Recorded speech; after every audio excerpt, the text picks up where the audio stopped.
John the Baptist, who announced the coming of the Messiah, seemed to understand the true essence of faith, unlike the religious leaders of his time, who tried to make themselves look important by using God's authority. John knew that the heart of faith is recognizing that human nature is weak, and only God's grace, shown through the Messiah who will return, can save us. That's why he spoke these powerful words. He must become greater, I must become less. If we rephrase this, it would be, he must become greater, and I must become lesser. Meaning that my power and authority are fading. God, who freed the Israelites from slavery in Egypt, led them into the wilderness.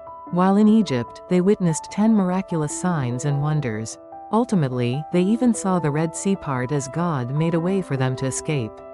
Having escaped slavery in Egypt, they must have been eager to reach the land flowing with milk and honey that God had promised.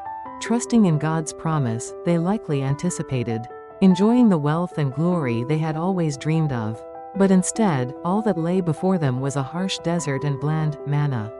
Numbers 11 captures the Israelites' frustration with manna. We remember the fish we ate in Egypt at no cost also. The cucumbers, melons, leeks, onions and garlic. But now we have lost our appetite. We never see anything but this manna. During the 40 years in the wilderness, the Israelites ate the heavenly food called manna, but their strength gradually waned. This raises profound questions about human nature and faith. What is religion in the hearts of humans? Why do people seek the absolute, and why do they depend on it? What is the ultimate purpose of our faith in God? Is it salvation, eternal life, or perhaps peace, happiness, or joy? The universal truth is that one of the reasons we rely on God is that something within us may grow and develop. Our poverty can turn into wealth, our weakness into strength, our ignorance into wisdom, our failure into success, and our unhappiness into joy. This is perhaps one of the reasons we need religion to transform and elevate our lives. However, John the Baptist made a statement that turned this perspective around. He must become greater, I must become less. One of the cartoons I loved watching as a child was called Mr. Hairmaster. It was so funny that I would watch it on TV during the holidays and read the comic book over and over again. The cartoon's story goes like this.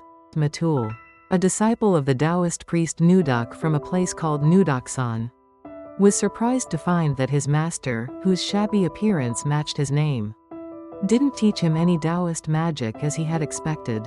Instead, his master only assigned him tasks like cooking, doing laundry, and cleaning. When Matul began to feel like he had wasted so much time, he grew angry, filled with resentment, and started complaining about his teacher.